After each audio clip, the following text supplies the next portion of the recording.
आज की ये कहानी सिर्फ एक हत्या की नहीं है, बल्कि भरोसे, धोखे, अवैध संबंध और एक माँ की अटूट ममता की कहानी है। अगर उस माँ ने आखिरी वक्त पर हिम्मत ना दिखाई होती तो शायद ये सच हमेशा के लिए दफन हो जाता। एक प्राइवेट हॉस्पिटल के अंदर एक नर्स काफी देर से एक मरीज के साथ आए व्यक्ति को ढूंढ रही थी, लेकिन उसे कोई दिखाई नहीं दे रहा था। काफी देर तक खोजने के बाद जब वो परेशान हो गई तो आखिरकार वापस उसी मरीज के पास आकर बैठ जाती है। तभी मरीज के साथ आया एक लड़का वहां पे पहुंचता है। उसके हाथ में एक पॉलीथीन थी जिसमें कुछ दवाइयां रखी हुई थी। जैसे ही उसने वो दवाइयां नर्स के सामने रखी, नर्स ने उससे पूछा, क्या तुम इसके साथ हो? लड़के ने जवाब दिया, हाँ, मैं इन्हीं के साथ हूं। इतना सुनते ही नर्स के चेहरे पर गुस्सा साफ दिखाई देने लगा। हालांकि उसने कुछ कहा नहीं, लेकिन दवाइयां लेने के बाद उसने लड़के से बाहर जाने के लिए कह दिया। इसके बाद वो नर्स मरीज को इंजेक्शन लगाने लगी और दवाइयां देने में लग जाती है। इलाज के दौरान उसने मरीज से पूछा, ये लड़का तुम्हारा क्या लगता है?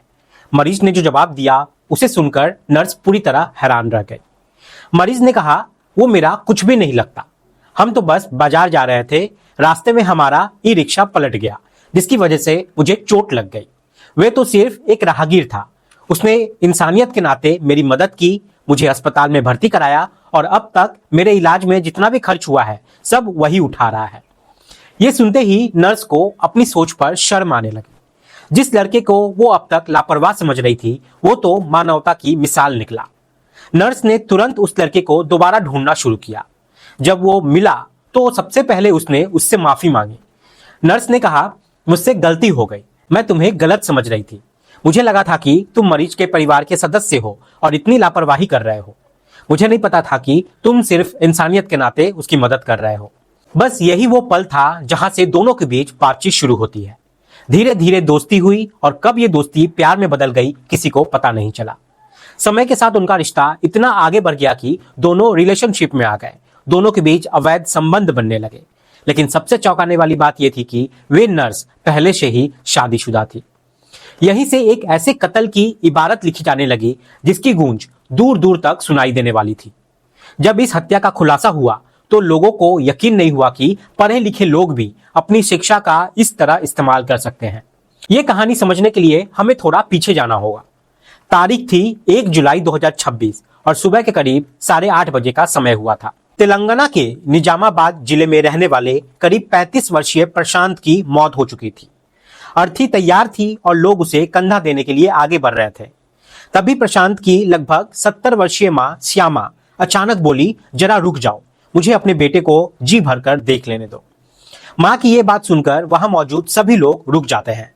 अर्थी पर रखा कफन धीरे से हटाया गया और श्यामा अपने बेटे को लगातार निहारती रही। लगभग 15 मिनट तक श्यामा अपने बेटे को उसी तरह देखती रही। फिर उन्होंने हाथ जोड़कर वहां मौजूद लोगों से कहा, मैं अभी थोड़ी देर में आती हूं, बस मेरे लाल को यहीं रहने देना, उसे कहीं ले मत जाना। इतना कहकर वे गांव के ही एक युवक की मदद से सीधा मोपाल मंडल पुलिस स्टेशन पहुंच गई।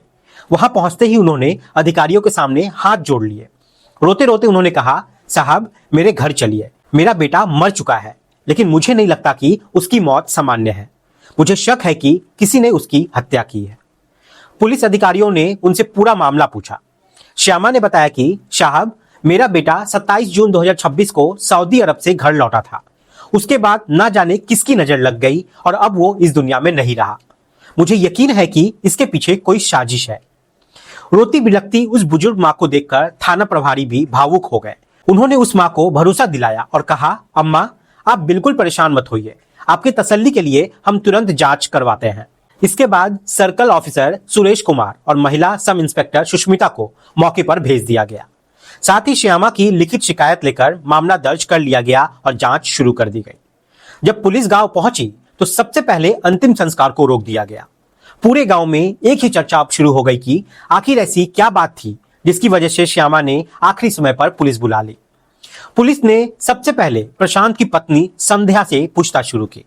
पेशे से नर्स संध्या ने बताया कि 27 जून 2026 को प्रशांत सऊदी अरब से घर आया था। 29 जून को वो पहली मंजिल पर बैठकर शराब पी रहा था। उसी दौरान उसका संतुलन बिगड़ गया और वो नीचे गिर गया। गंभीर चोट लगने के कारण उसे अस्पताल ले जाया गया, लेकिन इलाज के बावजूद 30 जून 2026 को उसकी मौत हो जाती है। यही कहानी पूरे गांव को भी पता थी और यही बात पुलिस के सामने भी दोहराई गई। इसके बाद पुलिस ने जांच की दिशा थोड़ी बदल दी। सबसे पहले संध्या के मोबाइल नंबर को सर्वेलेंस पे लगाया गया, साथ ही उसका कॉल डिटेल रिकॉर्ड भी निकाला गया। जैसे ही पुलिस ने कॉल रिकॉर्ड की जांच शुरू की, कई ऐसे बातें सामने आने लगी जिन्होंने पूरे मामले को संदेह के घेरे में ला दिया। पुलिस को पता चला कि संध्या अपने पति प्रशांत से बहुत कम बात करती थी और दूसरी ओर पास ही इंदिरापुर कॉलोनी में रहने वाले एक युवक अनिल से उसकी घंटों बातचीत होती थी। यह बात पुलिस के लिए बेहद अहम थी। अब सवाल यह था कि आखिर अनिल कौन था और संध्या उससे इतनी लंबी लंबी बातें क्यों करती थी। जांच में यह भी सामने आया कि 29 जून, जिस दिन प्रशांत के साथ कथित हादसा हुआ था, उस दिन संध्या की अनिल से कई बार बातचीत हुई थी। इतना ही नहीं, गांव के ही रहने वाले 24 वर्षीय बंटी से भी उसकी लगातार बातचीत होती रहती थी। अब पुलिस का शक और ज्यादा यहां पे गहरा हो जाता है। सबसे पहले उन्होंने बंटी को हिरासत में लिया, उसके बाद अनिल को भी पकड़ लिया गया। संध्या पहले से ही पुलिस के रडार पर थी। अब तीनों से अलग अलग पूछताछ शुरू हुई। शुरुआत में तीनों खुद को बेगुनाह बताते रहे, लेकिन जब पुलिस ने सबूतों के आधार पर सख्ती दिखाई तो एक एक करके तीनों टूट गए और फिर सामने आई एक ऐसी कहानी जिसने हर किसी को हैरान कर दिया। करीब 6 साल पहले संध्या की शादी प्रशांत से हुई थी। प्रशांत ज्यादा पढ़ा लिखा नहीं था, लेकिन वो मेहनती था। वहीं संध्या पढ़ी लिखी थी और एक प्राइवेट हॉस्पिटल में नर्स के तौर पर काम करती थी। शादी के कुछ समय बाद प्रशांत ने फैसला किया कि वे विदेश जाकर काम करेगा। संध्या ने भी इस फैसले का समर्थन किया। इसके बाद प्रशांत सऊदी अरब चला गया और वहीं पर नौकरी करने लगा। दूसरी ओर संध्या अपने हॉस्पिटल में पहले की तरह नौकरी करती रही। इसी दौरान उसकी मुलाकात अनिल नाम के एक युवक से हुई थी, जो कि एक बार एक ई रिक्शा गिर जाने वाले व्यक्ति को उस हॉस्पिटल में ले जाकर उसका इलाज करवाया था। पहले दोनों के बीच सिर्फ बातचीत होती है, फिर धीरे धीरे दोस्ती हुई और फिर यही दोस्ती प्यार में बदल गई। कुछ समय बाद दोनों के बीच अवैध संबंध भी बनने लगे। जब भी संध्या हॉस्पिटल जाती, किसी न किसी बहाने अनिल से मिल लिया करती थी।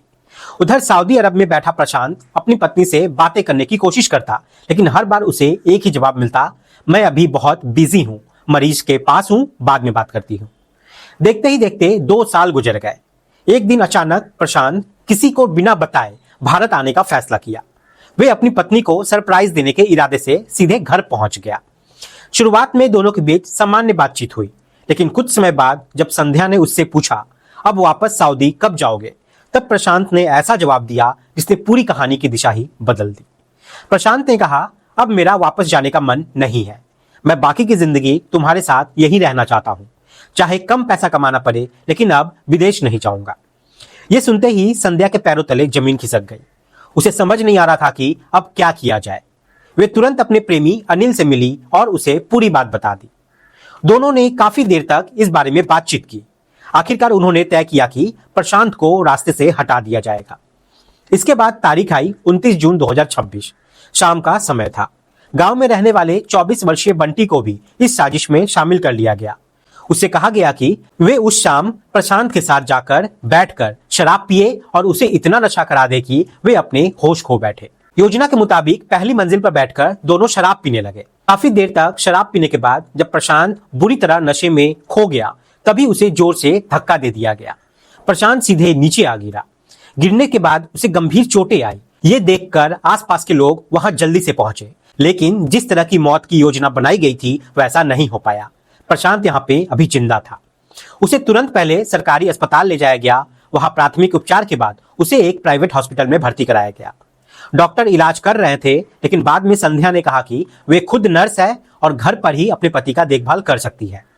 डॉक्टरों ने भी ये सोचकर अनुमति दे दी कि अस्पताल का खर्च भी बचेगा और मरीज की देखभाल घर पर बेहतर तरीके से हो पाएगी। लेकिन यही वो फैसला था जिसने प्रशांत की जिंदगी की आखिरी उम्मीद भी खत्म कर दी। घर पहुंचने के बाद संध्या और उसकी प्रेमी ने एक और खतरनाक साजिश रची।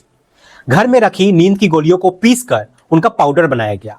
उसके बाद टॉयलेट साफ करने वाले क्लीनर की थोड़ी मात्रा में उसमें मिलाई गई और दोनों चीजों को मिलाकर एक मिश्रण तैयार किया गया। फिर संध्या ने उस मिश्रण को इंजेक्शन के रूप में अपने पति के शरीर में पहुंचा दिया। इंजेक्शन लगने के कुछ ही देर बाद प्रशांत की हालत तेजी से बिगड़ने लगी। वे दर्द से तड़पने लगा और थोड़ी ही देर में उसकी मौत हो गई। इसके बाद संध्या ने जोर जोर से रोना पीटना शुरू कर दिया। अपने पति की मौत के बाद वो इस तरह से रो रही थी और विलाप कर रही थी कि किसी को भी उस पर जरा सा भी संदेह नहीं हुआ। लेकिन एक इंसान ऐसा था जिसे इस पूरी कहानी पर बिल्कुल भी भरोसा नहीं हो रहा था, और वो थी प्रशांत की मां श्यामा। एक मां का दिल बार बार यही कह रहा था कि उसके बेटे की मौत सामान्य नहीं है। शायद यही वजह थी कि अंतिम संस्कार से ठीक पहले उसने पुलिस को बुलाने का फैसला किया। अगर उस दिन श्यामा ने हिम्मत ना दिखाई होती और अपने बेटे का अंतिम संस्कार कर दिया होता तो शायद ये राज हमेशा के लिए राख में बदल जाता और किसी को कभी सच्चाई का पता तक नहीं चलता। पुलिस ने पूरी घटनाक्रम का खुलासा करने के बाद संध्या, उसके प्रेमी अनिल और गांव के युवक बंटी तीनों को गिरफ्तार कर लिया। पूछताछ के दौरान तीनों ने अपना जुर्म कबूल भी कर लिया। इसके बाद पुलिस ने उन्हें अदालत में पेश किया, जहां से तीनों को न्यायिक हिरासत में जेल भेज दिया गया। इस मामले में भी लोगों की यही राय थी कि अगर संध्या को वास्तव में अनिल से प्यार था और वो उसके साथ अपनी जिंदगी बिताना चाहती थी तो उसके पास कानूनी रास्ता मौजूद था। वे अपने पति से तलाक ले सकती थी और उसके बाद अपनी नई जिंदगी शुरू कर सकती थी, लेकिन उसने कानून का रास्ता चुनने के बजाय हत्या जैसे जघन्य अपराध का रास्ता चुना। यह घटना एक बार फिर यह सोचने पर मजबूर कर देती है कि किसी भी रिश्ते की नींव विश्वास पर टिकी होती है। जब उस विश्वास की जगह झूठ, धोखा और लालच ले लेता है तो उसका अंत अक्सर बेहद दर्दनाक होता है। दोस्तों, ये घटना से हमें यही सीख मिलती है कि किसी भी परिस्थिति में कानून से ऊपर कोई नहीं होता। अगर रिश्ता निभाना संभव ना हो तो अलग होने के कानूनी रास्ते हमेशा खुले रहते हैं, लेकिन किसी की जान लेना कभी भी किसी समस्या का समाधान नहीं हो सकता। आप सभी यहाँ पे सुरक्षित रहें, सतर्क रहें। जय हिंद, जय भारत।